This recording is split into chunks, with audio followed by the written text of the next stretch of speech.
Mesdames, Mesdemoiselles, Messieurs, merci beaucoup de votre fidélité, merci de vos suggestions. Un petit coucou aux journalistes d'une chaîne concurrente qui nous regardent tous les lundis soirs. Merci beaucoup. Probablement en étant attentifs aux sujets qu'ils pourront développer demain. Non, je vous taquine, je plaisante. On a beaucoup d'humour ce soir en potentiel. On a le retour de quelqu'un qui est extrêmement sérieux, sous des dessous probablement rigoureux. On a de l'humour chez Olivier Jean-Marie. Bonsoir Eddy, bonsoir les chroniqueurs et bonsoir la Martinique. Très bien. Le pendant masculin d'Olivier, c'est Emmanuel de Rênal. Bonsoir Eddy et bonsoir à toutes celles et ceux qui nous écoutent ce soir. Très bien. Et bien évidemment, les piliers de cette émission, le retour de Claude Titina. Bonsoir. Il y a beaucoup de gens qui sont contents, il y en a un peu moins qui ne sont pas satisfaits, mais ce n'est pas grave, Claude. Oh, complètement. Bien évidemment. On en connaît un en particulier, mais on ne va pas le nommer. Et puis, bien évidemment, Madame d'Espagne. Monsieur Marajo, je tiens à préciser que si je vous fais de rire à cause de vous, c'est parce que vous me regardiez à chaque fois comme si c'est moi que vous alliez présenter. Je ne me moquais pas de mes collaborateurs, n'est-ce pas? Bien évidemment, ça s'appelle une feinte. En football, ça s'appelle une feinte. Je rappelle à tout le monde ici que Madame d'Espagne est originaire de Grand-Rivière et il faudra évidemment avoir le plus grand respect pour cette petite commune. Merci beaucoup, un coucou. Très bien. Alors, ce soir, on va d'abord... Claude Titina est morte de rire parce qu'évidemment, on va aborder son sujet préféré. Elle, c'est la vache. Alors, comme vous le savez, la vache martiniquaise, pour la première fois, une vache des Outre-mer a été sélectionnée par les organisateurs du Salon international de l'agriculture à Paris, qui aura lieu en février de cette année. Enfin, ils ont choisi février parce que c'est le carnaval, histoire de nous empêcher de venir. Mais on sera là, on sera là. C'est pas sûr pour la Chambre d'agriculture, hein, parce que ça dépendra de son financement. Mais on croise les doigts pour que la Chambre d'agriculture puisse être présente.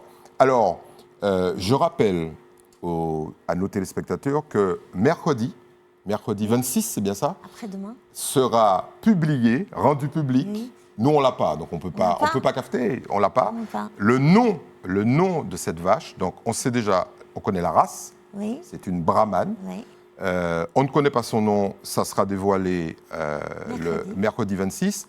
Mais par contre, on connaît déjà le nom de l'éleveur. Ah oui. Le nom de l'éleveur, alors ça vous a peut-être échappé, mais c'est Monsieur Prosper, Monsieur André Prosper, qui sera d'ailleurs l'invité plateau du journal de 19h mercredi soir. Bien, alors, il y a des gens qui disent, ouais, mais tout ça, à quoi ça sert?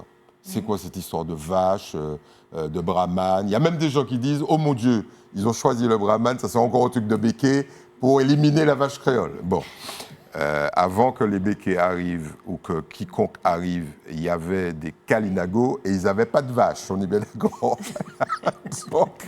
Bon, allez, le spécialiste du brahman, parce que bon, il s'y connaît un tout petit peu, c'est Emmanuel de Rênal.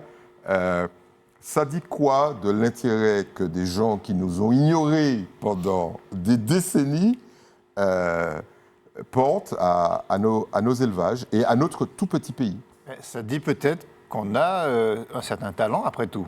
Donc il faut aussi s'octroyer ce succès-là, puisque ça ne tombe pas du ciel. C'est l'aboutissement d'un long travail. D'abord, la mise en place de cette filière qui remonte aux années 50.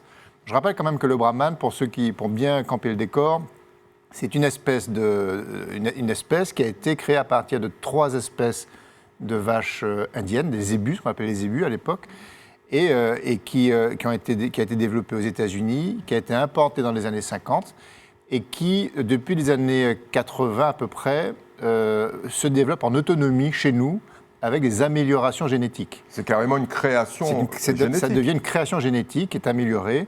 C'est une espèce qui a la particularité d'être très résistante à la chaleur, donc totalement adaptée à l'environnement tropical, qui produit une chair excellente, qui a la particularité de ne pas être grasse, donc qui correspond au mode alimentaire attendu, nouveau, et puis qui intéresse aussi beaucoup de grands chefs. Nathanaël Ducteil, par exemple, en fait un peu son fer de lance. Attention, si vous avez une bosse de brahman, ne jetez pas la bosse. Non. C'est ce qu'il y a de meilleur. Hein. Voilà, par C'est exemple. ce qu'il y a de Donc, meilleur. ouais. En tout cas, pour les Brésiliens, c'est Ouais. ce qu'il y a de meilleur. Et ce que ça dit derrière, c'est que ce qu'il faut comprendre, c'est que la Martinique a donc développé cette espèce.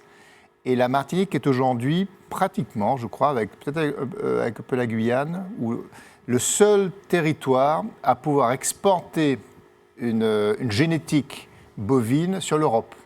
Ouais. C'est-à-dire qu'on est exportateur d'une espèce, d'une génétique bovine. C'est quand même assez incroyable. Parce que ce qu'il faut expliquer, Emmanuel, c'est que les éleveurs français veulent récupérer Oui. le génome de cette vache pour améliorer leur troupeau. Et c'est nous, Martiniquais, qui allons être le fournisseur des cheptels du futur en Europe. Moi, je Alors, trouve ça magnifique.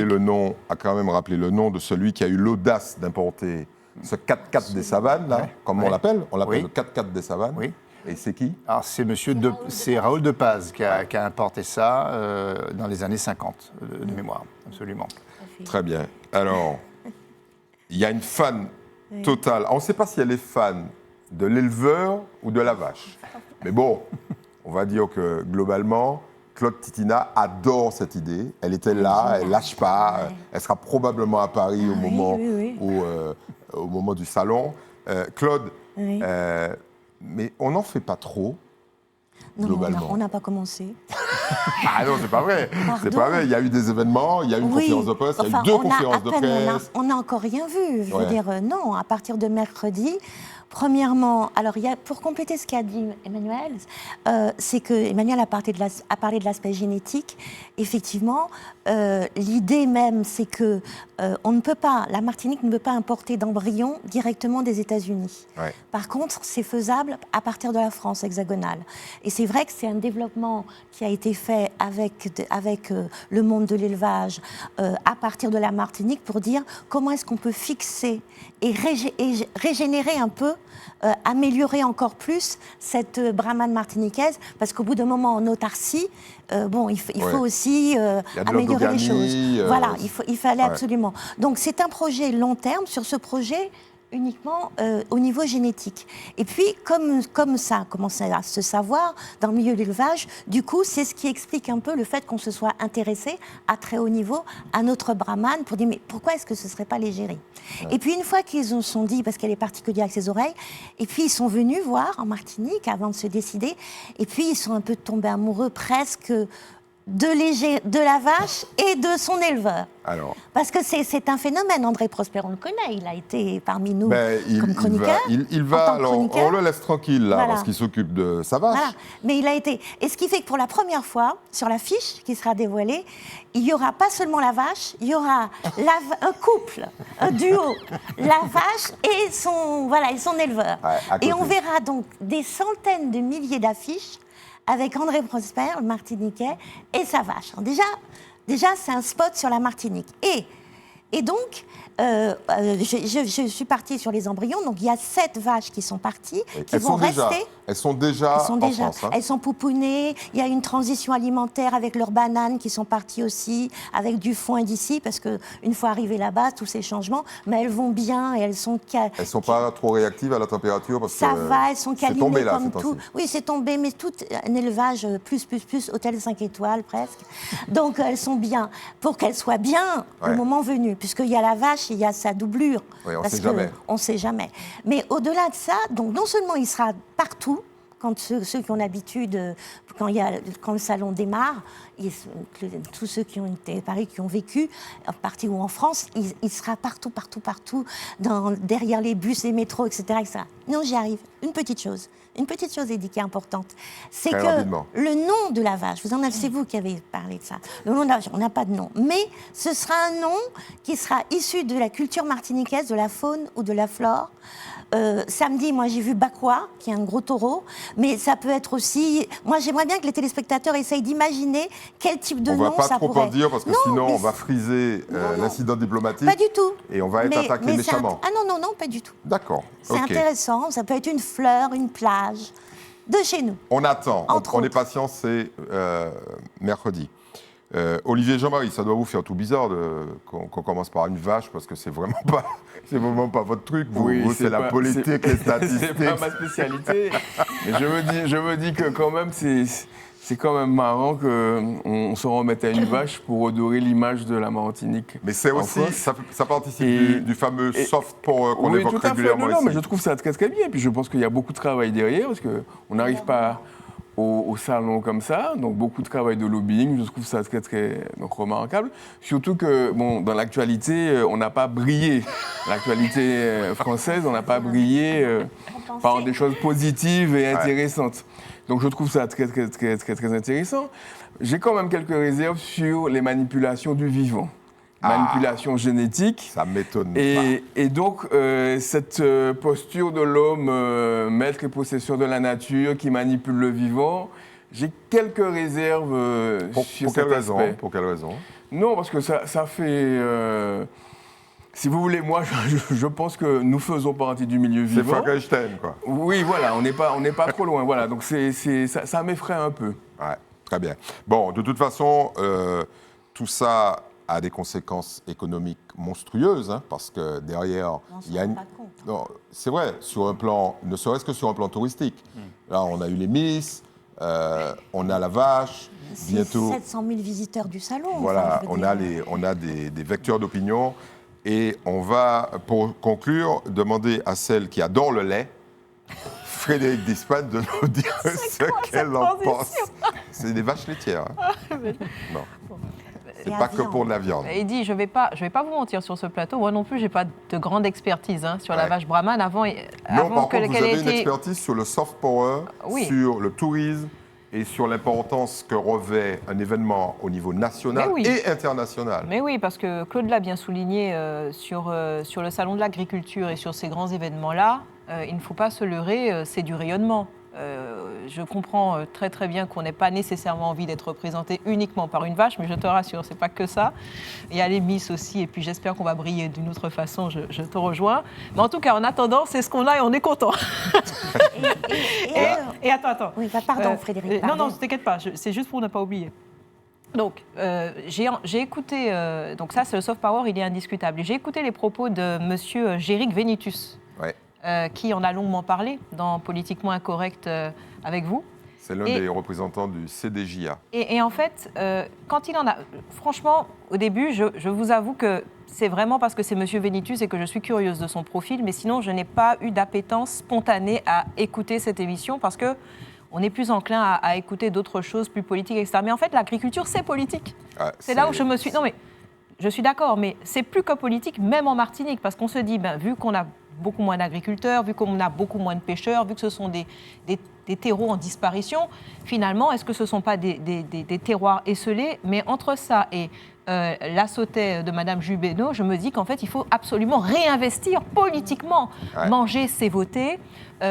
Pouvoir présenter son terroir et ses forces et briller par ça, c'est aussi gagner du terrain. Finalement, il se retrouve aussi avec des sujets que l'on a, puisque j'ai relevé qu'il y a un vrai sujet de performance de cette vache brahmane, avec finalement plus de 600 étalons capables d'obtenir des croisements et des performances. On aime, on n'aime pas, je l'entends, mais c'est pas comme les charolais, les blondes ou les autres races et les limousines qui ne tiennent pas notre climat. Voilà, Donc c'est qu'on- une prouesse qu'on technique. qu'on a tenté d'introduire ici et qui globalement... C'est ouais. une prouesse, certes, contestable, puisque c'est de la manipulation du vivant, mais technique, il faut le dire, et qui est intéressante, et puis qui aussi donne une chair, une viande qui est plus ou moins appréciée, mais il y a un vrai sujet avec la disparition aussi de la viande créole, donc on a des sujets identitaires, un petit peu comme dans le tourisme, hein. C'est une sorte de contraction entre la réponse de la performance et puis des discussions sur l'élevage martiniquais. Donc, non mais j'ai pas le temps, il dit. Mais- Pour conclure et pour être synthétique, Ouais. finalement, l'agriculture, c'est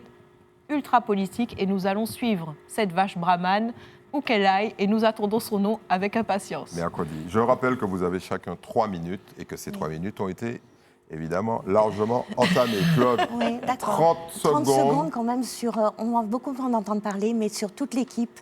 Il y a les techniciens, il y a ceux qui s'occupent des vaches, il y a toute l'équipe autour d'André Prosper, autour de la CODEM, autour de l'Union des éleveurs. Il faut le dire aussi, mais on aura le temps de développer tout ça. Très on bien. les verra. Et M. Vénitus est Et président on du syndicat croise les des doigts agriculteurs. qu'on Attendez, met pas un tous en même temps stand. parce qu'on va pas vous Pardon. comprendre. Je n'ai pas Stop. Stop. l'accent. On va y revenir D'accord. sur cette intervention.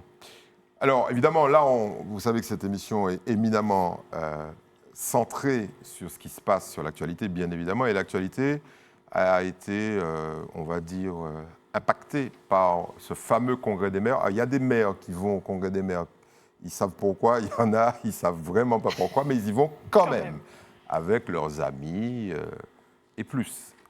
On y va. Congrès des maires sur une thématique qui est intéressante, pas forcément folichonne, mais c'est le climat. On est très étonnés. Sujet. Repenser l'aménagement des territoires ultramarins en s'appuyant sur l'urbanisme bioclimatique.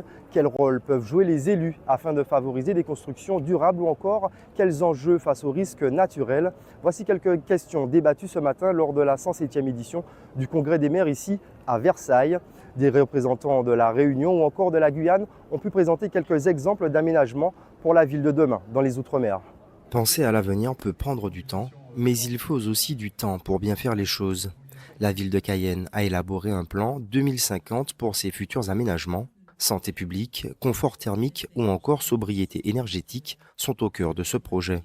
Comment, au niveau de nos équipements, au niveau de la modernisation de notre ville, arriver à un équilibre entre tous nos savoirs ancestraux pour nos habitations et en même temps regarder l'avenir et la modernité avec assurance, avec des matériaux bioressourcés, avec une autre façon de gérer les eaux pluviales, réutiliser un certain nombre de ressources végétales pour donc limiter les îlots de chaleur et apporter, je dirais, davantage de caractère bioclimatique à notre ville capitale.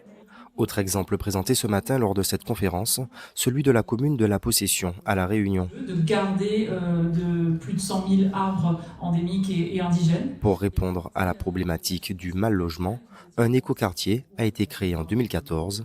D'ici 2026, il devrait accueillir 5000 nouveaux habitants.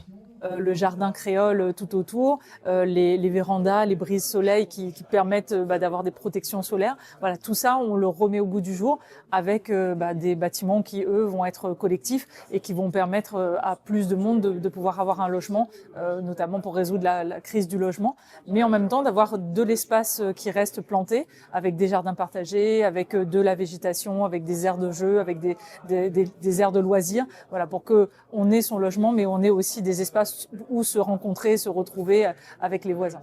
Tsunami, érosion, cyclone ou encore tremblement de terre, nos territoires font partie des plus exposés en France face aux risques naturels. Pour se tourner vers l'avenir, il y a bien sûr la notion de coût, mais aussi celle de normes à prendre en compte. Aujourd'hui, on est plus que jamais dans l'obligation de s'assurer que ces risques-là soient pris en considération dans les documents d'urbanisme, mais également dans le contrôle de ce qui est réalisé. Parce que si vous imposez un règlement d'urbanisme et que les gens font n'importe quoi par la suite, on risque de se retrouver avec des personnes sinistrées et avec des contraintes de prise en charge par les assurances. Donc on est vraiment dans une sorte de résilience de construction qui nous oblige à ne pas construire n'importe comment, mais à toujours faire attention à tous les risques pour protéger ceux qui vivent dans la maison.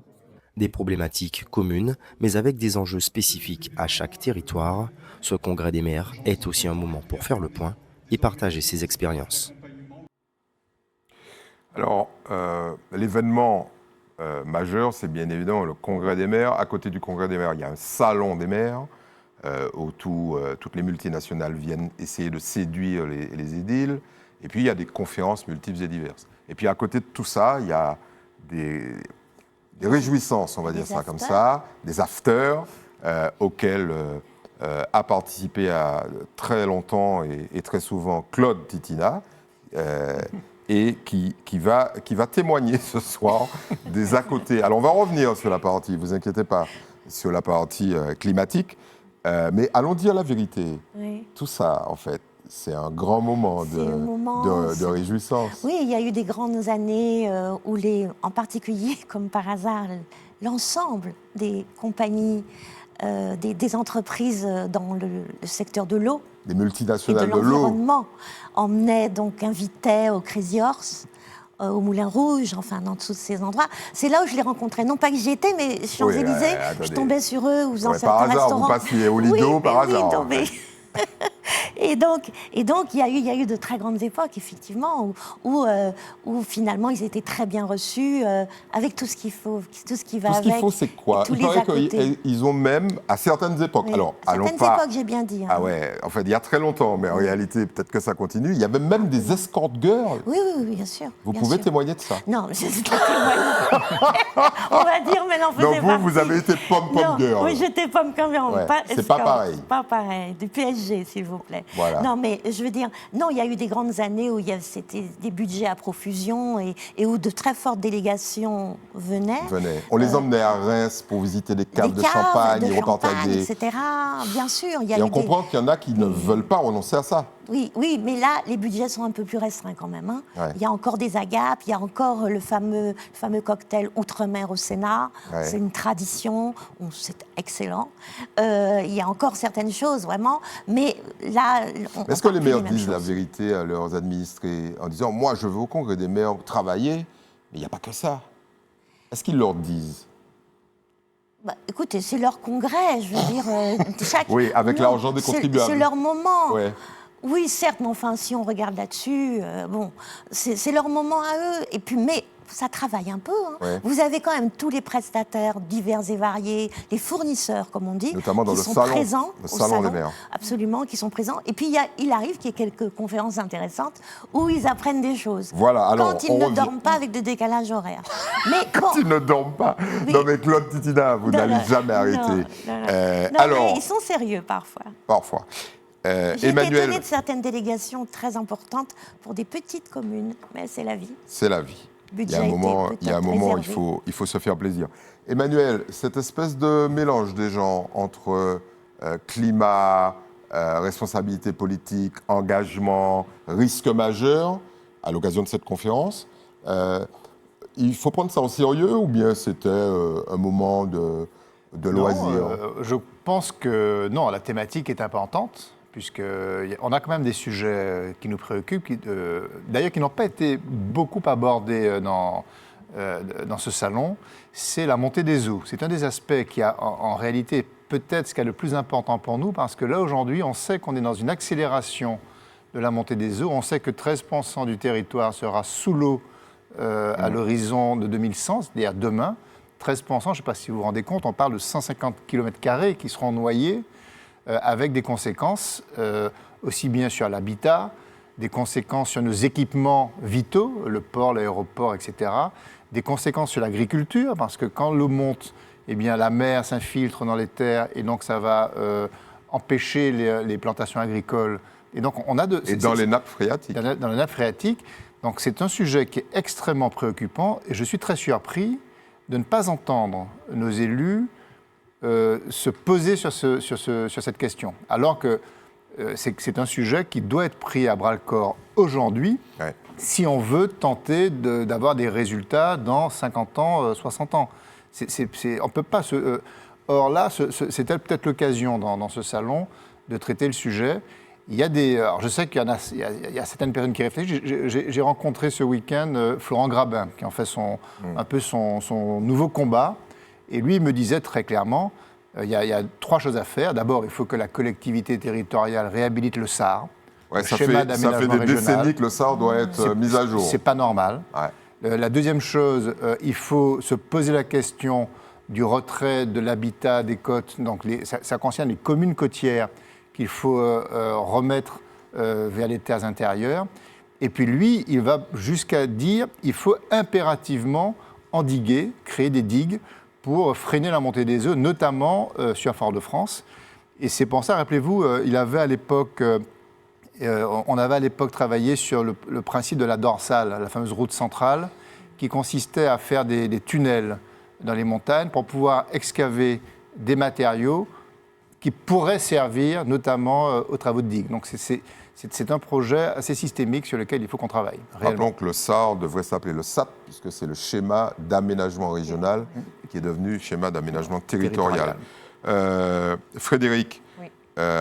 bon, ça c'est votre dada, mais la question c'est, est-ce qu'aujourd'hui, les élus, Emmanuel vient d'y faire allusion, est-ce que les élus sont à jour sur l'ensemble de leurs documents réglementaires en termes d'aménagement? On a même des communes où il n'y a même pas encore de plan local d'urbanisme.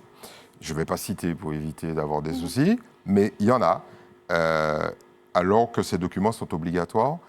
Est-ce qu'on est prêt ou alors c'est là encore la débandade? Alors déjà, on ne peut pas parler de réaménagement de côtes et d'efforts d'élus sans citer Marcelin Nadeau et la commune du Prêcheur, où un travail de fond a été effectué, et il faut le dire, pour pouvoir rendre hommage à son édilité, parce que oui, c'est le premier, et c'est le seul pour l'instant qui a mis en place un recul de la population sur les hauteurs. Ah oui, et ça c'est une responsabilité municipale. On dit souvent que sur ce plateau, on critique tout le temps les élus, mais quand le travail est fait, non, ça c'est les gens qui n'écoutent pas l'émission qui disent ça.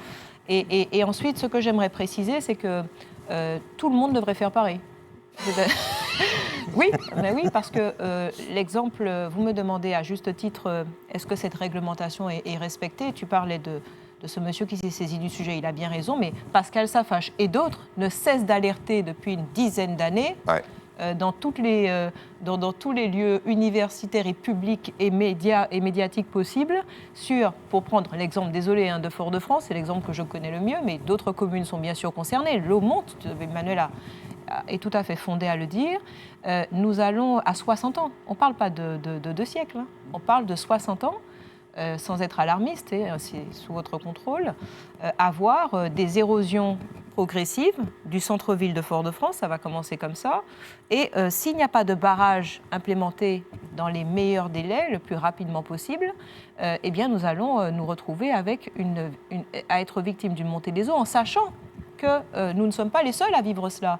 Les côtes aux États-Unis, à Miami ou ailleurs, vivent elles aussi ce sujet-là et s'organisent pour pouvoir éviter on va dire peut-être pas le très long terme, mais le court et le moyen terme. Vous savez, gouverner, c'est prévoir. Et pour pouvoir bien comprendre pourquoi nos élus, et pas que les Martiniquais, les élus en général ne sont pas attirés par l'écologie, parce que l'écologie ne fait pas vendre. On est dans l'immédiateté, les promesses sont à court terme. Ce qu'on veut, ce sont des intérêts également industriels et économiques, tout comme les ménages, les entreprises raisonnent pareil, à assez court terme. Or, l'écologie, c'est une vision. C'est pour cela que, à mon avis, il faut avoir dans nos schémas, on dit souvent que les élus ne sont pas outillés, etc. Bon, très certainement, ils sont beaucoup plus à défendre leur programme qu'à défendre l'écologie, parce que c'est fait comme ça. Eh bien, je crois qu'il faut avoir, je m'en arrête là, des organes externes qui puissent piloter et qui puissent avoir une vue hors électoralisme de notre écologie. Eh bien, on n'est pas rendu. Olivier, on est un pays avec des autorités qui ne veulent surtout pas récupérer les 50 pages géométriques. On a des communes littorales qui accordent encore des permis de construire à moins de 10 mètres de la lame battante. On va en marche arrière par rapport à ce que vient d'indiquer ou de suggérer Madame d'Ispagne. Oui, et à part en effet donc, l'exemple du Prêcheur, impulsé par Marcelin Nadeau, on n'a pas d'initiative à ce jour connue d'autres municipalités. Et puis surtout, les candidats aux municipales commencent à s'exprimer, à dessiner leurs projets. Moi, j'habite Shellshare, c'est un sujet qui n'est pas du tout abordé. Pour l'instant, peut-être qu'il sera abordé. Et Shellshare est très exposé à la montée des eaux. Et donc, c'est clair que... Je pense aussi que là, il faut qu'on fasse preuve de sagesse. Et on parlait de l'homme maître et possesseur de la nature. Moi, les digues, je n'y crois pas du tout. C'est-à-dire qu'on n'a aucune idée de l'intensité des phénomènes qui vont nous tomber sur la figure, quoi, pour être correct, quoi. Enfin, il suffit d'aller en Jamaïque ou aux Bahamas et on comprendra qu'avec un force 4, en force 5, parce que ça arrive, les digues, etc. Avoir l'ambition de stopper des tsunamis, pour moi, la mesure la plus sage, ce serait de vraiment qu'on recule donc, surtout qu'il y a de la place. Surtout qu'il y a de la place. Bon, 7% seulement du territoire martiniquais est urbanisé. Voilà. Et donc l'idée, c'est qu'il faut vraiment prévoir de reculer et d'anticiper cette montée des eaux qui est aujourd'hui inéluctable. Et je pense qu'il faut aussi qu'on change de posture par rapport à l'environnement, par rapport à la nature, quoi. Est-ce que ça peut être un sujet de choix au moment des élections municipales? Parce que ça n'a pas l'air d'exciter beaucoup les électeurs, ça. Hein. Ben, ça dépend de la campagne, ça dépend du contenu de la campagne, de la dynamique de la campagne. Mais vous qui êtes un analyste fin de la campagne, il n'y a jamais ça dans les campagnes. Non, mais c'est de la responsabilité aussi des candidats de porter cette problématique-là donc devant le choix des électeurs. De toute façon, on sera attentif, hein, oui, n'est-ce pas? Tout le monde parle du prêcheur. Il est rentré en quorum il y a 10 ans. C'est un autre sujet. Non, c'est pas un autre sujet. Il est rentré en quorum il y a 10 ans. Et justement, la contrepartie, c'était aussi de suivre certaines politiques, évidemment, et d'être visionnaire sur la commune, sur tous les aspects environnementaux. Ça fait partie du deal. Non, je pense qu'il ne faut pas tout mélanger. Il ne faut pas tout mélanger parce qu'il y a une quinzaine de communes qui sont donc, dans le cadre du contrat quorum à qui on n'a rien déposé, quoi. Ouais. Non. Mais bon, on va débattre de ça à une autre occasion. On a gardé le meilleur pour la fin. Il y en a qui ne seront pas contents de toute façon, mais ce n'est pas grave. On suit l'actualité. Et dans l'actualité, il y avait le procès. Alors, non pas de Serge Letchimy, parce que j'ai l'impression que c'est un focus sur Serge Letchimy. Je rappelle qu'il y avait 4 prévenus. Retour sur l'actualité liée à cette fameuse question de la retraite de M. Serge Letchimy avec Didier Laguerre, avec Yvon Paquite et avec Max Bunot, le DGS de la ville de Fort-de-France, l'ex-DGS de la ville de Fort-de-France. Sujet. Les réquisitions sont arrivées ici au tribunal correctionnel de Paris en fin d'après-midi. Pour Serge Letchimy, le parquet réclame 2 ans d'emprisonnement avec sursis simple, 150 000 € d'amende et 5 ans d'inéligibilité. Pour Didier Laguerre, 18 mois d'emprisonnement avec sursis, 20 000 € d'amende et là aussi 5 ans d'inéligibilité. Des demandes qui pourraient avoir de lourdes conséquences pour l'actuel président du conseil exécutif de la CTM et le maire de Fort-de-France, un véritable séisme pour le PPM. Pour les 2 autres coprévenus, le parquet financier réclame 12 mois d'emprisonnement avec sursis pour Max Bunot et 10 000 € d'amende. En ce qui concerne Yvon Paquite, 6 mois d'emprisonnement avec sursis et 5 000 € d'amende.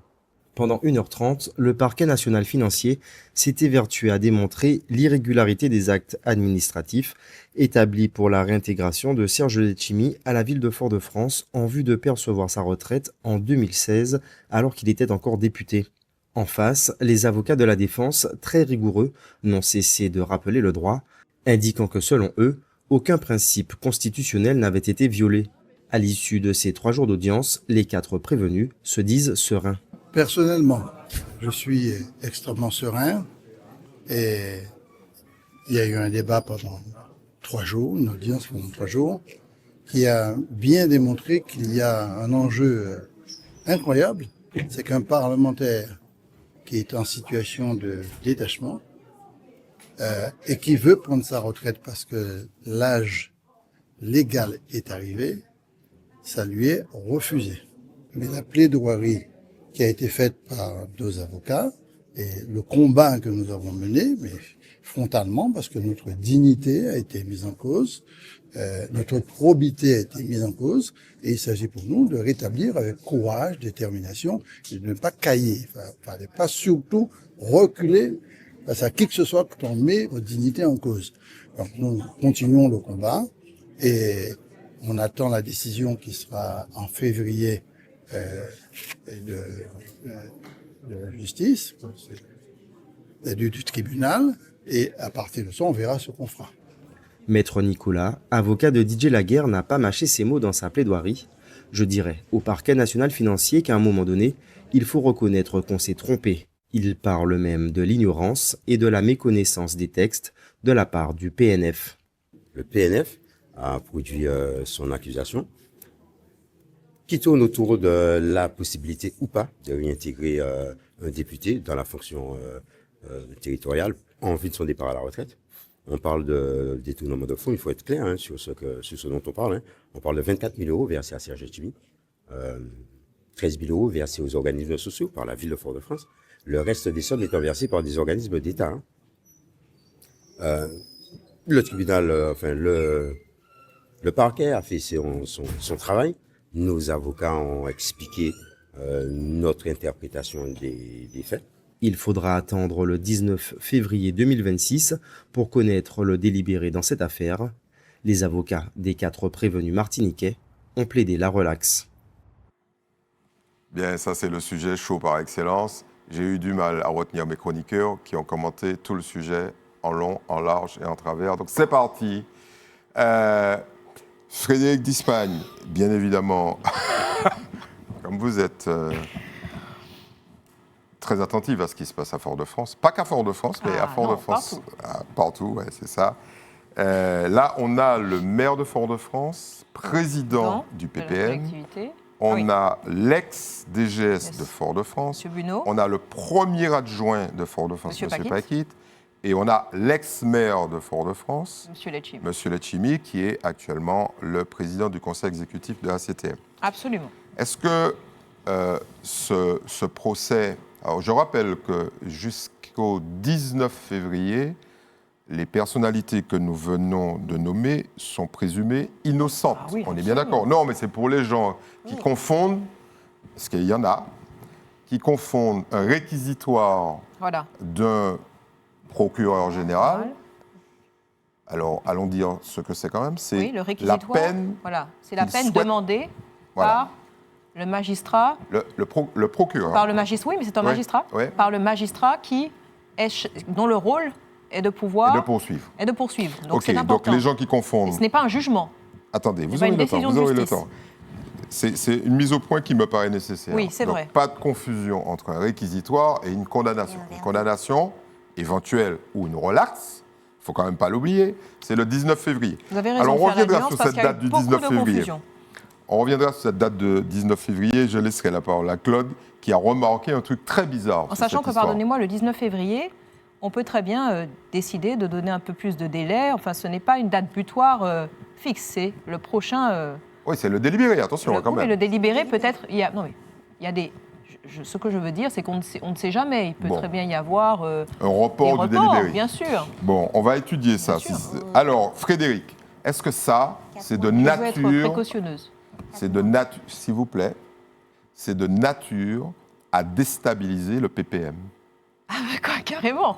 Déjà, toutes les personnes que vous avez citées, enfin, en tout cas, Monsieur Didier Laguerre et Monsieur Serge Letchimy sont des porte-étendards du Parti progressiste martiniquais depuis des décennies. Donc ça ne peut pas ne pas toucher à l'image de ce parti politique. Bon. Votre question est volontairement large. Donc, je vais m'y ébrouer. Ça pourrait être retenu contre vous. Donc, de vous ébrouer sur une question large concernant le PPM. Tout d'abord, on a plusieurs sujets. On avait parlé lors d'une émission de la protection fonctionnelle de Monsieur le maire. On avait parlé... je rappelle que vous étiez très favorable à la protection fonctionnelle. De Didier Laguerre. Oui, il faut être juste. Et écoutez... Moi, je pense que c'est bien évidemment extrêmement défavorable à la veille d'élections municipales qui ont lieu normalement, je dis bien normalement, en mars 2026. Le 15 et le 22.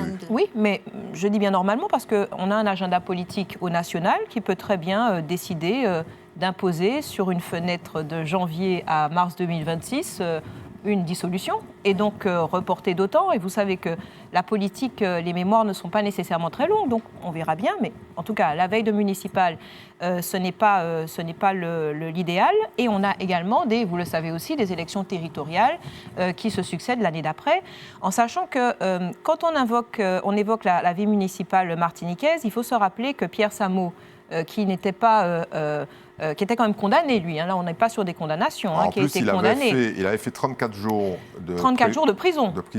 Et il a été élu de façon... 85%. Il a été élu de façon tout à fait écrasante. Alors, je dirais que ce n'est pas nécessairement le terrain judiciaire, et puis les temps ont changé quand même. Bon. Mais ce n'est pas le terrain judiciaire qui est décisif non plus, c'est aussi une cote de popularité. Il faut aussi analyser au niveau des candidats, au niveau de ce parti du PPM, quelle est l'aura aujourd'hui politique de ce parti, avec une surmédiatisation de l'affaire, avec des réseaux sociaux qui sont de plus en plus polarisés, avec une scénarisation aussi comment dirais-je, des différents acteurs en présence, et puis une communication qui veut plutôt dire, quand on parle du réquisitoire, vous l'avez bien souligné, qui n'est pas une décision de justice, le fait de déjà les condamner. Donc, pour moi, c'est un climat qui est extrêmement délétère pour le Parti progressiste martiniquais. Et oui, au niveau de la pérennité, au niveau des prochaines élections, je ne peux pas vendre la peau de l'ours, mais ça va en tout cas, si ce n'est pas décisif pour eux de façon négative, ça va être en tout cas des épines dans le pied et extrêmement préjudiciable pour pouvoir ensuite argumenter sur des bonnes gestions de finances, une vision de ville, etc. On va aller voir notre spécialiste des statistiques politiques, Olivier Jean-Marie. Allons faire un peu de, comment on pourrait appeler ça, de politique fiction. Il y a deux hypothèses. Le 19 février, soit tout ou partie des prévenus sont relaxés, soit tout ou partie sont condamnés. Alors j'ai cherché un peu, il se peut que même si le procureur n'a pas demandé l'exécution provisoire, que les juges puissent l'imposer. Alors imaginons cette hypothèse la pire, que le 19 février, il y ait exécution provisoire accompagnée d'une peine d'inéligibilité.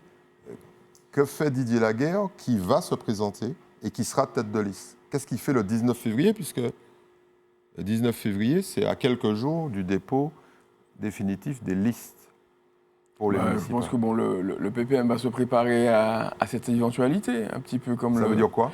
Ça veut dire qu'ils auront un plan B. Ils auront deux listes alors? Non, ils auront une liste sur laquelle peut-être que M. Paquet ne figurera pas. Mais, après ces déclarations. Mais il y aura une liste avec un second ou une seconde, et puis qui deviendra tête de liste en cas d'inéligibilité de monsieur Laguerre. Mais avant tout, je voudrais quand même... Cette affaire-là n'est pas seulement dommageable pour le PPM, hein. Elle est dommageable pour la démocratie martiniquaise. En deux mots, ça veut dire quoi? Ça veut dire quoi? Ça veut dire qu'aujourd'hui, on est face à une crise de l'engagement, en termes d'engagement dans les partis politiques, engagement lors des élections, on vote de moins en moins, engagement même dans les associations, l'engagement dans le collectif. Et ce procès-là, c'est une déflagration dans le monde, dans la société martiniquaise. Et puis, on a quand même l'impression qu'on nous prend pour des idiots, pour des enfants idiots qu'on ne comprend pas, qu'on nous raconte des histoires. Dans cette affaire-là, personne n'est responsable. Personne ne sait rien. Donc, que ce soit l'élu, les élus ou le DGS, on ne savait pas que c'était incompatible. Il y avait un vide juridique. Un député ne peut pas... Mais il n'y a pas de vide juridique, il y a une interdiction, c'est tout, quoi. Un député ne peut pas être employé d'une collectivité. Il n'y a pas de vide juridique, quoi. Il faut arrêter. D'accord? On ne va pas refaire le procès, non, Olivier. Ce que je veux dire, c'est que... et puis, il y a quand même quelque chose de très choquant. C'est cette petite musique-là que M. Letchimy nous chante depuis 1 an sur sa démission possible. Je trouve ça extrêmement choquant. Ça veut dire qu'il y a 30 000 personnes qui ont voté pour M. Letchimy par la liste conduite par lui en 2021, 50 000 au deuxième tour, donc 30 000 au premier tour. Et lui, il dit depuis 1 an, il laisse filtrer une rumeur selon laquelle il démissionnerait. Attention, là, c'est plus une rumeur, c'est une affirmation devant des juges en disant, moi, je démissionne en 2026. Il avait déjà fait filtrer par M. Salibert, voilà. Ouais. Et donc, je trouve ça d'une irresponsabilité totale, quoi. Et moi, je dis à M. Letchimy qu'il a pris un mandat, il faut qu'il aille jusqu'au bout. Voilà. Très bien. Eh bien, j'espère qu'il va entendre ce message. Emmanuel, ça chauffe. Vous êtes souvent avec des interlocuteurs de l'économie. Vous les voyez tous les jours. Qu'est-ce qu'ils pensent de ça? Encore une fois, je pense que Olivier a un petit peu dit l'essentiel. Je partage son avis sur la crise de l'engagement. Et c'est vrai qu'une crise pareille, d'abord, elle affecte tout notre territoire. Moi, il y a un sentiment de tristesse profonde derrière ce qui est en train de se passer. Encore une fois, et vous l'avez rappelé, les prévenus sont préjugés innocents jusqu'au 19 février, donc il faut quand même insister là-dessus. Mais il y a cette petite musique qui devient extrêmement délétère, cette musique du tous pourri, cette musique qui se rajoute aussi à la musique du tous incompétent. Rappelez-vous, on a traité aussi beaucoup de sujets sur les différentes organisations publiques où on démontre... Et ça, je trouve que ça, c'est très dangereux pour une démocratie, de laisser finalement performer cette musique qui est finalement fabrique le rejet du politique. Sauf que Frédéric a bien insisté sur le fait qu'il y a plusieurs exemples, il n'y a pas que Pierre Samo. Oui. Quand les hommes politiques qui sont considérés comme pourris ou incompétents se représentent, et là, il y a une espèce de vague pour les porter à nouveau au pouvoir. Oui, mais il y a quand même deux valeurs là, qui s'entrechoquent. Il y a la valeur de la compétence et la valeur de la probité. Voilà les deux thématiques aujourd'hui qui sont au cœur de ce grand débat. Et moi, ça me gêne d'être dans un pays où ce procès généralisé est fait sur ces deux thématiques au monde politique. Moi, ce qui m'inquiète, à vrai dire, c'est que, effectivement, c'est une déflagration politique. C'est quand même un parti historique, c'est 80 ans de pouvoir à la mairie qui vacille aujourd'hui avec ce qui est en train de se passer. Et c'est un discours ambiant qui va faire naître quoi ? Je pense des pensées extrêmes. Ça réveille, on voit bien ce qui se passe à l'aéroport quand certains débarquent, c'est des comportements extrêmes. Moi, je suis plutôt inquiet de la conséquence extrémiste qui peut être issue de cette séquence. Alors, notre spécialiste des dates, notre spécialiste du process politique va nous dire qu'elle trouve assez bizarre cette date du 19 février, surtout que le 18 février, c'est le mercredi décembre. Oui, moi j'ai vu tout de suite, mais eux non, parce qu'ils n'ont pas l'agenda du carnaval. C'est qui eux ? Eux à Paris, enfin ceux qui ont délibéré, ceux qui ont dit à quelle date ce serait possible. Il faut savoir qu'en pourquoi ils ont mis ça en février et pourquoi pas quand je dis en février, c'est-à-dire avant les élections. Oui. Et pourquoi ils ne l'ont pas mis après les élections ? Non, parce qu'en matière de délit financier, c'est 4 mois. Le délibéré peut intervenir au maximum 4 mois. Donc on arrivait au 20, c'était un samedi, j'ai regardé. On fait ça au le 21, voilà, au 21 mars. Ah non, mais la loi, c'est la loi, X jours. Ouais. Et donc, du coup, ça intervient, c'est interpellant quand même, un mois avant, parce que comme vous l'avez tous dit, ça va quand même un peu entacher un petit peu la campagne. Ben, ne serait-ce que ça nourrit parfaitement des gens dans l'opposition, enfin, ou d'autres candidats, peu importe. C'est tout cuit, c'est du pain béni presque. Et donc c'est un peu compliqué. Et ça interpelle parce que finalement, en fonction du résultat, enfin du verdict, pardon, eh bien, est-ce que ça ne veut pas dire, je me suis interrogée, je ne suis pas la seule bien sûr, est-ce que ça ne veut pas dire qu'on leur dit un message sibyllin, préparer un plan B. C'est ce qu'Olivier envisagerait. C'est-à-dire, on se dit, voilà, parce que la campagne va être difficile, parce qu'un mois avant et 48 heures avant le dépôt de la liste... Non, pas 48 heures, pas 48 heures. J'ai vérifié, oui, c'est 7 jours avant. La date limite, voilà. C'est le 26 février à 18 heures. Voilà, donc on sera le 19, donc une semaine avant, voilà, c'est ça. Bon, on peut se retourner, etc. Il faut faire une nouvelle campagne. Voilà. Et puis sur d'autres choses, donc c'est compliqué. Est-ce que ce n'est pas un message ? Je me suis posé la question. Cela dit, ce que je voudrais dire par rapport à cela, et je ne vais pas redire ce qu'ont dit nos amis, simplement, je suis frappée et j'ai été très contente. Pour une fois, on a des comptes rendus de procès très détaillés et qui ne donnent pas seulement la parole aux avocats en leur donnant le micro pour qu'ils nous vendent ce qu'ils ont dit et qu'ils défendent bec et ongles, évidemment, leurs clients, comme on trouve très souvent à Fort-de-France, pas toujours, pas systématiquement, mais en grande partie. Pour une fois, on a eu des détails.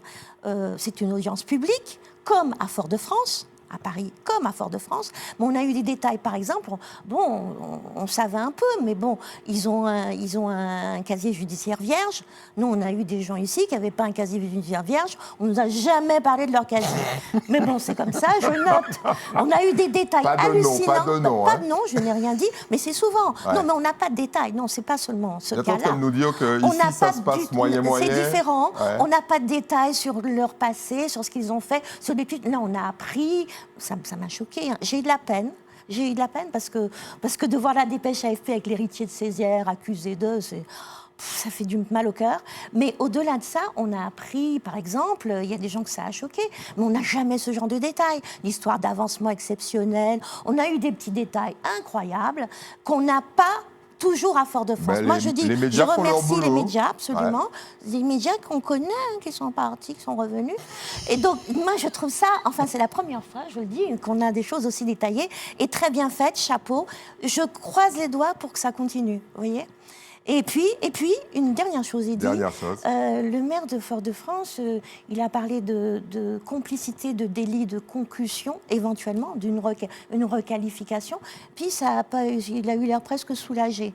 Ben, je veux dire, il faut regarder la définition de concussion, c'est pas terrible non plus. Oui, mais entre deux mots, il a choisi le moindre. Oui, voilà, mais bon, tant mieux. Mais en termes de com', c'est peut-être pas ce qu'il fallait faire. En termes de com', voilà. Bon. Mais puis, on verra. Et surtout face à vous, parce que vous analysez ça de manière très précise. Mais ce qu'il y a, c'est que simplement, on verra si le président Letchimy tient parole et s'il passe la main, parce qu'il a dit passer la main. Et puis, vous savez quoi, pour finir, pour une petite plaisanterie quand même, dans la voiture, j'entendais une chanson assez ancienne, Tabou Combo, tu as volé la casquette de maman. Alors j'ai pensé à ça, ils n'ont rien volé, mais j'ai dit, j'entends ça par hasard, on va en parler. Mais c'est trop extraordinaire et en même temps c'est triste. Elle a le chic pour s'attirer des ennuis. Non, qu'on aura un verdict clément pour eux et pour nous. Stop. Alors, je suis désolé de vous dire ça, mais globalement, tout à l'heure, je veux vous rappeler les autres procès à venir. Donc, c'est pas fini. C'est pas fini. Justement. Les plus et les moins, et on commence par Emmanuel de Rênal. Un plus pour l'association Entreprises Environnement, qui organise régulièrement des opérations pays propres. Le week-end dernier, c'était la 28e opération. Et donc, j'y ai participé avec mes collègues de travail. Avec vos gants et puis avec mes gants, etc. Vos sacs poubelles. 22 sites ont été nettoyés, 22 sites, 1300 participants. Ça vous donne un peu le volume de l'engagement, pour le coup, avec des écoles. Il y a eu 10 écoles concernées, 11 associations, 22 entreprises, donc des collaborateurs d'entreprises, qui pendant le week-end, vendredi, samedi et dimanche, ont travaillé sur les différents sites de Martinique. 6 tonnes de déchets enlevés. 6 tonnes. Je ne sais pas si vous vous rendez compte du volume qui a été traité. Et ça me permet de rappeler 2 chiffres importants. La Martinique produit 400 000 tonnes de déchets par an. 400 000 tonnes. Ça veut dire que par individu, vous fabriquez 1200 kilos de déchets chaque année. Donc ça... 1200 kilos, c'est 1,2 tonne. Hein. Voilà, 1,2 tonne par individu par an. C'est colossal. Ouais. Et donc voilà, une association d'initiatives d'entreprises qu'il faut saluer parce qu'ils font un travail formidable. Rappelons que ces chiffres au niveau national sont 2 fois moins élevés et que nous, ici, on n'est pas bon du tout en termes, même si des efforts ont été faits. Olivier. Alors, 2 plus. Donc, le premier plus sur les... On est très étonnés. Non, mais la relaxe donc des prévenus dans le cadre des statuts. Du statut, donc du procès des statuts, du déboulonnage des statuts. Je pense que c'est une décision sage pour apaiser le climat. Et puis, il faut maintenant, comme le disent les relaxés, que les politiques prennent la main. Alors, il y avait une tentative à Fort-de-France avec une commission pour renommer des lieux, des rues. Bon, il y a un seul résultat connu à ma connaissance, c'est la Gallieni qui est devenue rue Achéen. Et puis après, la commission a périclité, je crois. Ouais. Donc ça, c'est le premier plus. Et puis, rappelons pourquoi quand même, parce que Gallieni a massacré... C'est un tortionnaire, oui. Il a massacré un certain nombre de gens. Oui, à Madagascar. À Madagascar, notamment. Tout à fait. Et puis le deuxième plus, bon, je fais de l'autopromotion, mais c'est pour un véritable succès de la pièce Mama Wana Kaira. On l'a annoncé ici. Au théâtre, tout à fait, au théâtre municipal. Donc grand merci à toutes les équipes, tous les comédiens, au public qui est venu, au théâtre municipal qui nous a reçus. Et un salut particulier à Lydie Bétis, qui a cru en ce projet amateur, qui a satisfait le public. Voilà. Très bien. Elle a pris suffisamment de coups comme ça pour qu'on lui rende Elle un en petit prend peu. encore. Elle en prend encore. En régie, on me dit c'était génial. Bon, ben, bravo. Madame d'Espagne. Oui, je rebondis simplement sur la rue Gallieni qui est devenue rue Achéen et il n'y a pas de souci. J'ai un commerce là-bas de tourisme. Ce serait bien qu'ils le mettent sur Google Maps depuis toutes ces années. Hein, mais dites ça, dites ça à Google. Non, mais on a beau communiquer, c'est à eux de faire les démarches. Hein, donc c'est bien de faire le travail, mais n'oubliez pas que nous sommes dans un environnement numérique. Hein. N'oubliez pas aussi que certains sites ou moteurs de recherche nous mettent encore le drapeau aux 4 serpents. Oui, absolument. Mais j'en profite, hein, puisque mes autres efforts administratifs n'ont pas donné suite. Donc, je voudrais revenir sur... tu l'as évoqué, tu as lu sur mon cahier, c'est incroyable, Olivier, l'ambiguïté politique de Serge Etchimi, oui, en moi, bien évidemment, sur sa démission en 2026, donc je voudrais y revenir. Alors, ce n'est pas que le fait qu'il a... Déjà, il n'annonce pas sa démission, hein, on l'a souligné. Il dit, je ne serai plus élu en 2026, je veux retrouver ma liberté. Alors, ce qu'on se demande, c'est est-ce qu'il quitte volontairement ? Est-ce qu'il ne se représentera pas ? Est-ce qu'il anticipe une défaite ? Est-ce qu'il démissionne ? De toute façon, c'est un processus démocratique que celui de démissionner. Soit l'élu démissionne, soit, quand on n'est pas content d'un élu, on va aux urnes, on vote. Il n'y aura pas d'élection de toute façon. Peu importe. Je veux citer Machiavel. Il n'est rien de plus difficile à prendre en main, de plus dangereux à conduire que d'introduire un nouvel ordre. Donc nous sommes déjà dans énormément d'incertitudes. Nous avons déjà énormément de sujets, de soucis, de turpitudes. Vous les avez énoncés, chers collaborateurs, en termes judiciaires, en termes d'image, en termes de compétences, et pas que M. Letchimy ou M. Laguerre. La Martinique a un vrai sujet. Ajoutez qu'une dimension d'incertitude, je te rejoins, pour moi, ça relèverait presque de l'irresponsabilité politique. Très bien. Alors, pour expliquer probablement un peu plus, si Serge Letchimy démissionne, la totalité du conseil exécutif démissionne. Absolument. Et on est obligé de refaire à l'intérieur de l'Assemblée des élections pour faire monter un conseil exécutif et faire monter sur les listes de nouveaux conseillers territoriaux. Ça se prépare. Eh oui, ça va chauffer. Claude, oui. Titina. Alors moi j'ai 2 plus, tout simplement. D'abord pour France Antilles, parce que la soirée des 60 ans de France Antilles, enfin le spectacle, 2 fois 2h30, moi j'étais à 15h30, était exceptionnel, vraiment formidable. Et c'est là qu'on voit le poids de la presse, le poids de ce quotidien, toutes ces unes. Ça a été très bien fait. Je veux remercier d'abord celui qui est à l'initiative, Fred Liméry. Ensuite, il y a eu Michel Reynaud et Christine Cavry qui se sont occupés de la coordination artistique. C'est exceptionnel. Et bien sûr, sous l'impulsion de la directrice Béatrice Cléon, d'une part, et de Fabrice Tortosa, d'autre part, qui s'occupe du marketing et de la communication. Au-delà de ça, eh bien, ils ont le concept, c'était, je ne sais pas si vous y étiez, mais en tout cas, c'était de reprendre les unes les plus marquantes de ce quotidien depuis 60 ans. Il y avait des scénettes, c'était entrecoupé également, il y avait énormément d'artistes, mais on a revu des choses. Écoutez, les images de l'aéroport avec Le Pen, l'avion, les images à l'époque, les Marny, enfin, on a eu tellement de choses, des arrivées, on a eu des fous rires. Dans les petites scénettes, il y avait une avec le TCSP, et puis l'écriture, c'est pas l'écriture, c'était dans l'article, pardon, qui va relier Dillon à Schellcher en 4 minutes. Tout le monde a éclaté de rire, parce qu'aujourd'hui, l'arrivée du TCSP, etc., c'était merveilleux, la conception est exceptionnelle, et c'est là où on voit l'importance de notre quotidien. Il faut absolument le préserver et donc l'acheter. Deuxième plus rapide, je crois qu'elle va peut-être venir faire un bilan, mais en tout cas, le festival En Pays Rêvé, organisé par Victor Glaslow, un vrai succès. Et ce qui a frappé les auteurs en leur demandant, ce sont surtout leurs rencontres avec les scolaires, avec des enfants de collège, de lycée, à l'université, qui avaient préparé, qui avaient des questions très pointues et qui vraiment ça donne un peu espoir sur ce pays qui a en lui fait germer tant d'auteurs. Voilà, donc Victor, bravo, et c'était pas facile. Et évidemment, sans aide de qui nous savons.